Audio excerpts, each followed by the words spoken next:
This episode is sponsored by Children's Hospice Southwest and our 2026 Rainbow Run. Looking for something fun, meaningful, and just a little bit messy? Then the Rainbow Run is for you.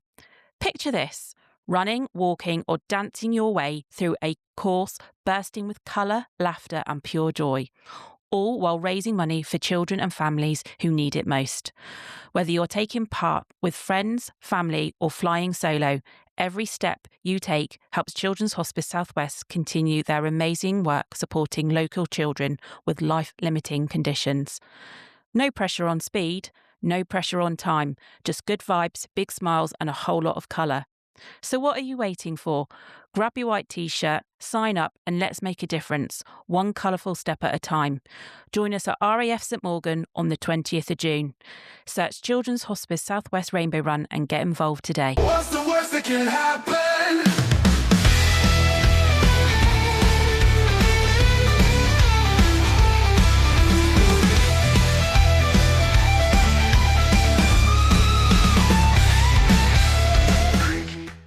Welcome back to What's the Worst That Could Happen property podcast. On this episode, we're joined by Amanda and Kylie from Children's Hospice Southwest, two incredible people doing work that honestly, most of us couldn't even begin to imagine taking on, but they do it every single day. Now, don't worry, this isn't going to be all serious and heavy.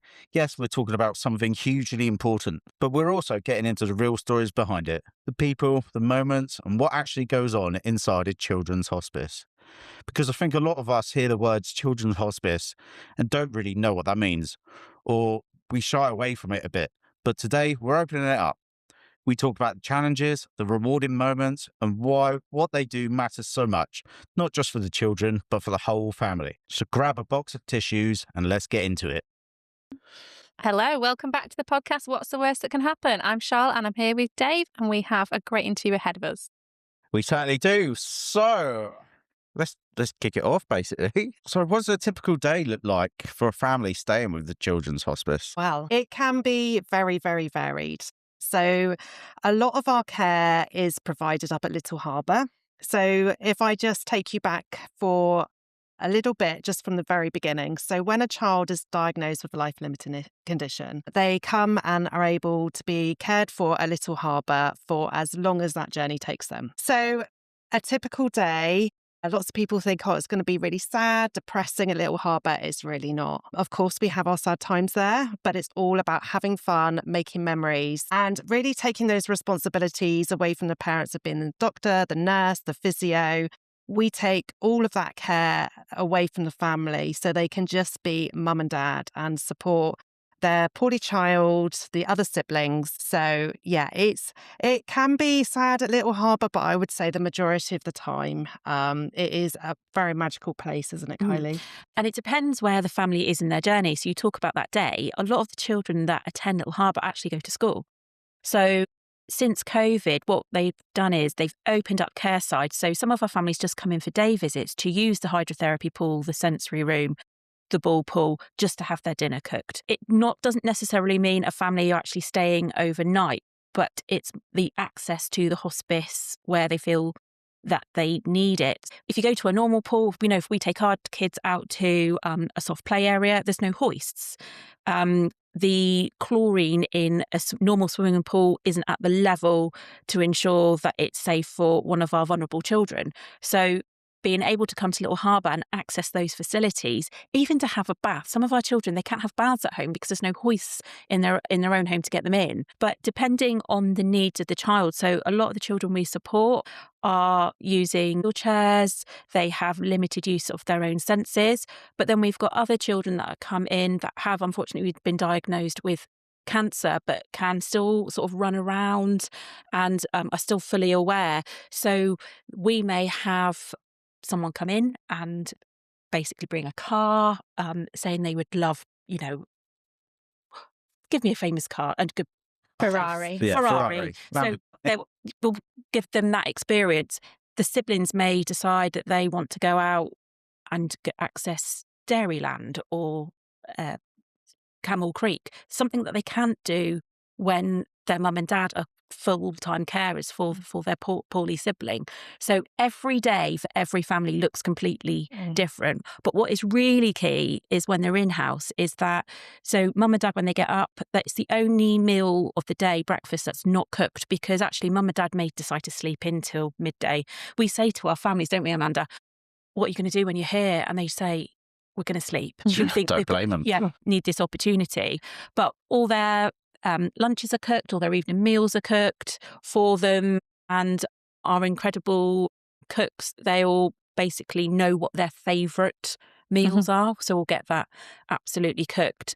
But depending on where they are in that journey would depend on how that day is run. You've been to the hospice, Dave, and you'll know that actually when one end of the hospice is all about the fun, you've got kids running around in the soft play, at the other end of the hospice, where we have our starborn room, there is a door that separates that part of the hospice, because if we have a family in that have just had their child die, then we've got a private entrance for family members to come in and see that child. So you could have the same day but two very different ends to what's going on. Yeah. I mean, like you say, I've been there. It's incredible the work that you guys do. And like you say, you've got that section where everything's fun, everything's happy, the work you do is incredible, but then reality hits home in the second part of the tour that I've been on, and shit gets real. I remember going into the room there with the tree in, with the notes from the parents. I think it was Amanda at that point doing the tour, and she sort of said, if any of you are feeling brave, go up and have a read of some of the notes. And obviously, me being Billy Big Bollocks, goes up, has a look, and it's hard, especially as a parent myself. I walked away, and then another person went to walk up, and I was like, "Don't do it to yourself." It's a difficult thing to read, and it's a facility that we hope we would never have to use, but actually, you just don't know. And in the words of one of our bereaved dads, Mike, he said Little Harbour was the hug that held him up through that bereavement process. When Oliver died back in 2019 at Little Harbour, Benjamin, his little brother, went into soft play afterwards and was just punching everything, which allowed him to do that in a safe environment. But if he'd been in a hospital or at home, that wouldn't have been able to happen. And we always say, the one thing we can't do, we can't stop children dying. It's unfortunately with cancer and those life-limited conditions, but we're there and we can make it more bearable in a supportive environment. We've spoken to a few families that have said their child's been in hospital, the care team have gone down to the hospital, put the end of life plan in place. So when a child does die, the care team can just take over. They know exactly what the family want. And that means the family can just continue to grieve and be with their child, and the care team can put everything in place and start, contact the funeral directors, etc., because it's all there, which is just something you can't take for granted unless you're in that situation. Yeah, lovely. And of course, going back to the hydrotherapy pool that you've got, looks well nice in there. And the bath as well. So if I had a bath in that, I'd be soundo in seconds. I quite often say that actually it's every person's dream bath, because people listening may think, well, what's so special about this bath? But it keeps all of the water at the same temperature. So we have one little girl that goes in, and she's been coming to us for quite a long time. And the only way that they can get her out of this bath is if they promise to braid her hair. So they have to braid her hair every time to coax her out of this bath. But yeah, it's we've got the most amazing equipment at Little Harbour. We've got obviously the bath, we've got the jacuzzi, we like to call it. And most of the rooms are multi-purpose. So a lot of it is about having fun. But actually, when they're in the jacuzzi, they're also doing physio. So when they're in the soft play, the brothers and sisters might be running around, but the poorly child is in the ball pool, having that treatment, having the physio. So everything is multi-purpose at Little Harbour, and we've got the most beautiful gardens. They're now just starting to come into their own after the winter. And we do recommend people to come up and have a look around, like you came up, Dave. People can feel apprehensive. But actually, when you see it for yourself, especially if you're choosing to support a charity and want to learn more about Children's Hospice South West, please come up and see us. We've got our business club networking. So you've been along to that, haven't you? I have, yeah. Yeah, so we have loads of different opportunities for businesses to get in touch. So yeah, do come up and have a look around Little Harbour. We do an open day tour on the first Monday of every month. So members of the community, they just sort of book in and we'll show them the tour. And I think people are a bit apprehensive. It feels quite hospital-like, but it is a home from home. And to reassure people on that day, so with medical advancements, our care team are constantly learning new things, new ways. So on the first Monday of each month, they are doing training. So there's no families in on that one day, unless it is an end-of-life emergency, and then we would cancel that tour day. But it gives us the opportunity to show people what their money is actually going towards. But we do keep it a home from home, don't we? You mentioned before we started recording that staggering amount of funding that is needed actually for Little Hospice to be able to offer all of these amazing services. It's unfortunate that people find themselves in a position where they need it, but when you do, it sounds like you've got a really lovely place for families to come. Can you share with us how much is needed and some of the main ways that that funding is raised so we can bring awareness and people can help?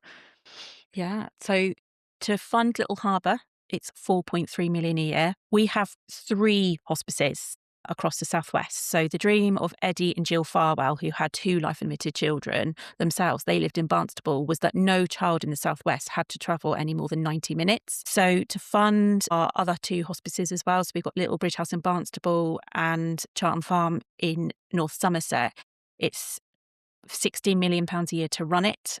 We have to raise 14 million of that 16 million. So we get around 10% government funding, but obviously that will vary year to year. So it is for 4.3 million for us here down in Cornwall. What we've learned over the last 15 years, I've been there since we've opened, is that the Cornish community love the money to stay within Cornwall. And that's something we can say, absolutely. We would never let the other 2 hospices not be funded. There's great fundraising that happens in those areas as well. But I think for when the Cornish community fundraise, they like to know that it's going to somewhere in Cornwall, and we can say, yes, it's going directly to Little Harbour. Yeah, 100%. And that was something which was important for Prolux to work alongside you guys, to be our charity of the year. We wanted the money to go to you guys, obviously, with our connection anyway. And that's not saying, we're taking it away from the other hospices, but, you're close to home and that's what we want to support. Well, we're supporting 120 babies, children and young people at the moment and their families. So there's still more families out there that don't realise they can access the service. So when we are fundraising, we're also raising awareness of Children's Hospice Southwest, not just for fundraising purposes, but for families that go, we can't use that service, because there is a lot of people that associate hospice with cancer. And yes, we do support children that have cancer, but we support families that may have a child that has around that age 2-3 milestone mark that picks up that actually they have got a life-limiting condition, and there is criteria to come and use Little Harbour. But so many people do not know we exist. But our care teams are working with Trelisk and Derriford, and that's getting better, where that referral systems come in, but anyone can actually refer. So if there's anyone listening that thinks, actually, I think a family could benefit from this, they can call and go through the referral process. It might not be a yes, but it's always worth the ask. Yeah, definitely. Can you share a moment that really captures the impact of the care you provide? Is there anything that stands out? You've talked about the little boy and his family, Mike, and was it Oliver? Yeah. That sticks out to you of something that that Oliver's dad shared. But is there any other moments that you can share? For me, I'll actually speak about Mike. Mike incredibly spoke at our business breakfast 48 hours after Oliver died. We were going to cancel, and he was like, no, I don't want to cancel. And he basically, as a bereaved dad, 48 hours after his 11-year-old son died of cancer, the day after his 40th birthday, came and spoke at the business breakfast, and right from the start wanted to ensure that actually this service continued. And it's actions like that actually this dad has not been selfish at all. He's been completely selfless. He then did our cycle ride, and obviously COVID happened, so it had been delayed. But a moment for me was as he crossed that finish line, and we're talking Mike is 6'3", big guy, fell off his bike and actually fell into my arms off his bike as he crossed that finish line at Little Harbour, and it was absolutely pelting with rain. And I was like, that's 18 months of grief right there. And it's really surprising. We do a 3-day cycle between our 3 hospices, and we have quite a few bereaved dads do it. And even last year, we had 2 dads take part in the event. One had twins that died at Little Harbour in 2013. We'd had no communication really with him since that. We had a dad whose son died in the same year at Charlton Farm, and on their cycle tops, I always put for them the names of the children they're cycling in memory of. I put them in the same cycling group, and they both clocked it, and they just opened up and spoke. And they came up to me on the Saturday night and said, thanks to this event, we can talk about our sons for the first time. Oh. And it's moments like that. You even think it's not just about the support they're getting at the time, it's the connection and the support years after in the bereavement journey. That bike ride was a vehicle to bring them together and an opportunity for them to connect on that awful experience they've had. Yeah, make it a positive. Yeah. We have some great experience with the families though, don't we? We do. I think something that always sticks out in my mind is actually in Little Harbour, we had a family staying in December, and it was becoming evident as the month was going on that sadly this little boy wasn't going to make it to Christmas. So the care team really pulled out all the stops to make everything as special as they could. And it was around the 14th of December, and this little boy was, starting to get really, really poorly. And they said to the family, what do you really want to do today? So this mum, so it was mum, dad, and they had 5 children. And she said, all I want to do is I want to put on the snowman. I want us to get into our Christmas pajamas, and I want us all to be in bed and watch this film. So you would have seen the lounge at Little Harbour, Dave. It's quite small. So to get some beds into that lounge was a pretty big thing. But we managed to bring in all of the beds into the lounge. We've got a ginormous telly that's been donated. It's absolutely huge. And this family, they all got in bed in their matching pajamas and they all watched the snowman. And sadly, that night, that little boy died. But they managed to be there as a family, have that special moment. And for me, that is what the care at Little Harbour is all about. It's not necessarily expensive days out. It's just making those really special family connections, making memories that will last them a lifetime. And that's the things that stand out for me. Amazing. It is amazing. And this might be the first podcast I cry on. How can you not? And how do you deal with that? How do you must have some support as well. All the staff must have support for that. Yeah, definitely.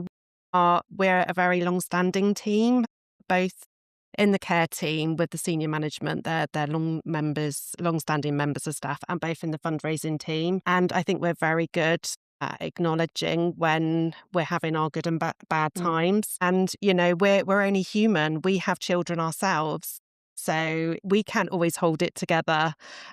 But we have such good support systems in work, especially the care team. They have huddles at all points of the day. They have debriefs at the end of each shift. We have in-house psychotherapist that comes in and liaises with the team for both fundraisers and care side.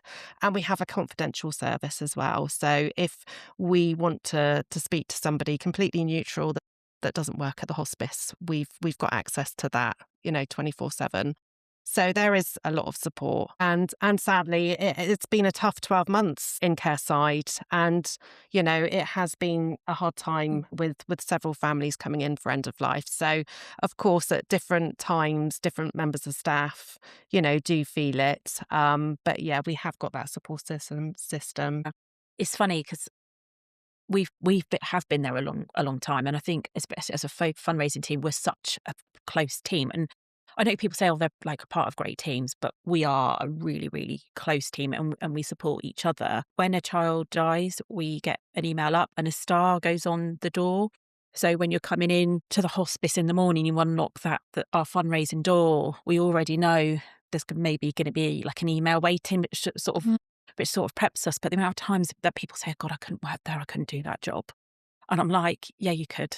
Yeah, you could. It's not all sad because I think we know the difference it makes to the family. And like I said earlier, we can't stop children dying, but what we can do is just make it a better environment and a supportive environment for the family. So you'll know you're making a difference.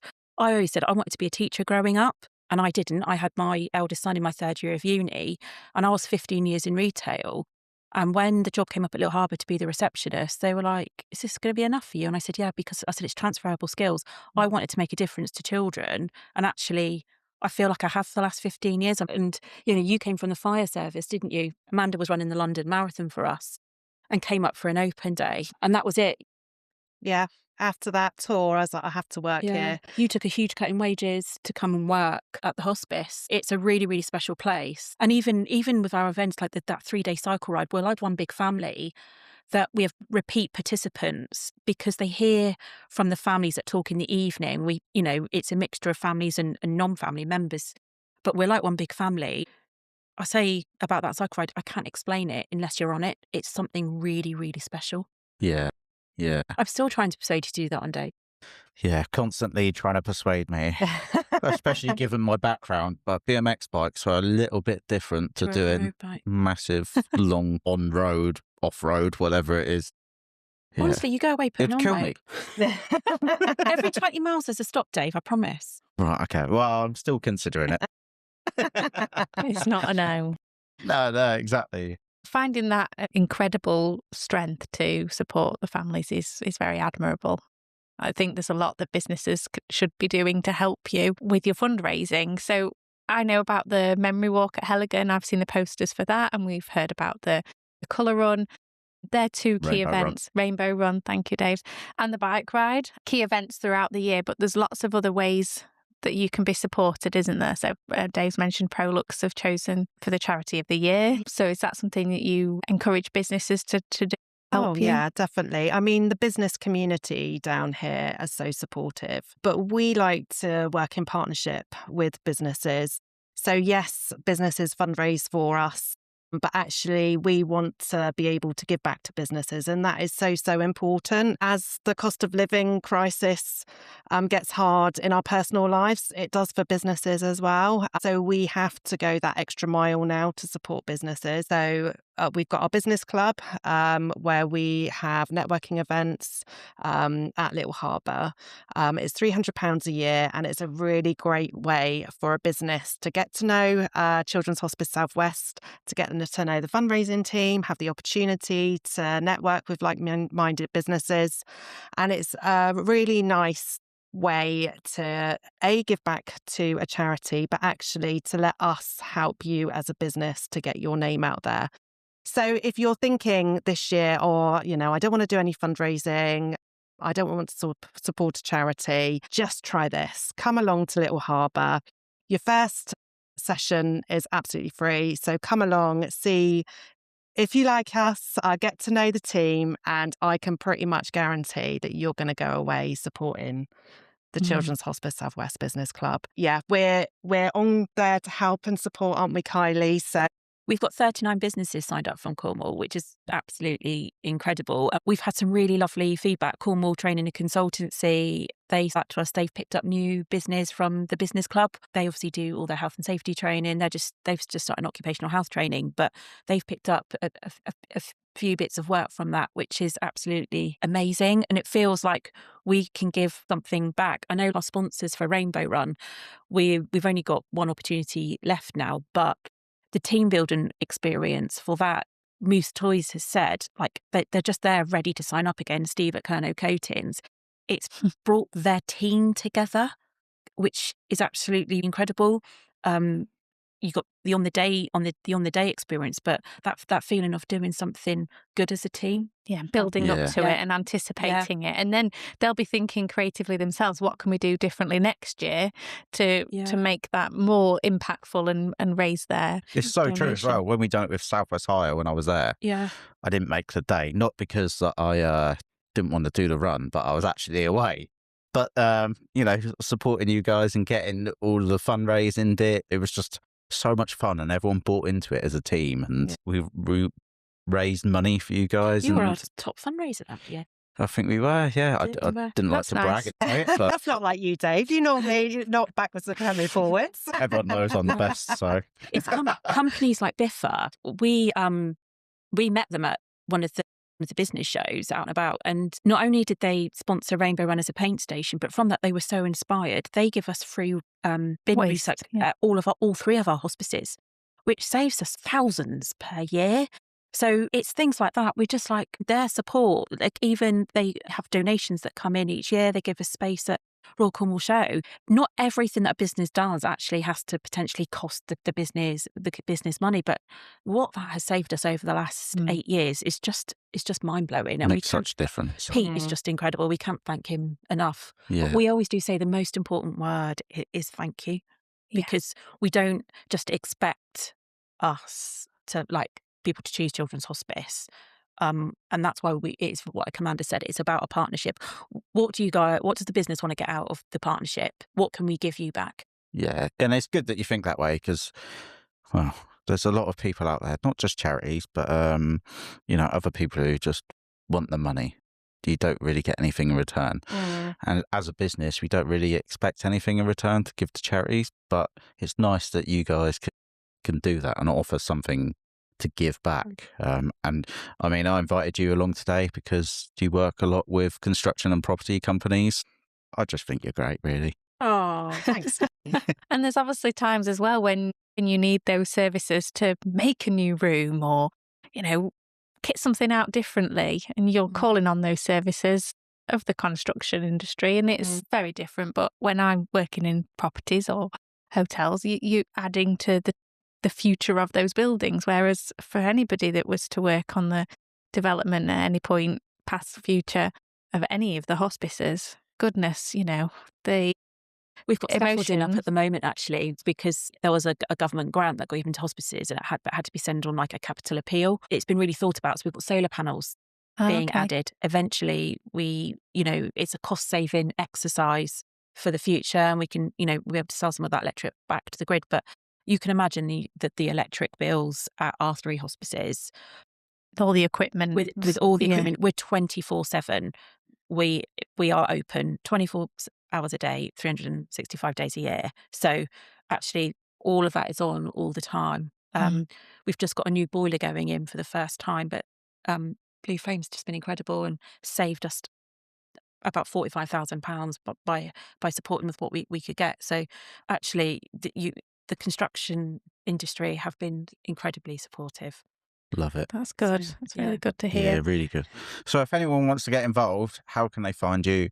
How can they get involved with you guys? And tell us some more about your events. So definitely check out all our social media channels. Both Kylie and I are on LinkedIn, so go follow us on there. If you're on Facebook, follow our Children's Hospice South West Facebook page, website. We are practically everywhere, aren't we? Instagram. So if you want to support Children's Hospice South West, reach out. Your closest fundraiser will get in touch with you. And the journey will start there. But we really, really encourage supporting charities because it isn't just about fundraising. It's a really good feeling when knowing that you're giving back to local charity. As Kylie said, there's so many good charities in Cornwall. We're absolutely spoilt down here with good charities. So, even if it's not Children's Hospice South West, do reach out and find out more about the local charities down here because, it will make your heart feel warm and fuzzy if you support a charity. And obviously Rainbow Run's coming up on the 20th of June. So if you're like, I want to experience this, right? It's Cornwall's biggest 5K run. You start off in a white t-shirt. You will love this as an interior designer. You get splattered over 8 different paint stations. There's about 2,000 people that will be at the event. We have about 1,500 runners. It takes us like 200 volunteers on the day. And there's about 300 spectators. And it's a full day out. Because what we say is we want you to make memories with your family, friends, work colleagues, whilst helping us make memories for the families. It's such an inspiring day. Everyone just seems to love it. And it's still going sort of 12, 13 years on. Last year it raised £107,000. So we're hoping to raise at least £100,000 again this year. It's taking place at RAF St Morgan, and there's 20% discount running at the moment as well for another to enter. to enter. Yeah. So it's £16 for an adult to enter, £8 for a child. And then what we say is, can you fund either £35 as an individual or £93 as a family? And £93 is what it costs to fund 1 hour of care for a family at our hospice at Harbour. Okay. That's great. If that doesn't motivate people, I don't know what will. Yeah, exactly. I mean, like I say, I think you're amazing. I think you've got the hardest job in the world, to be honest.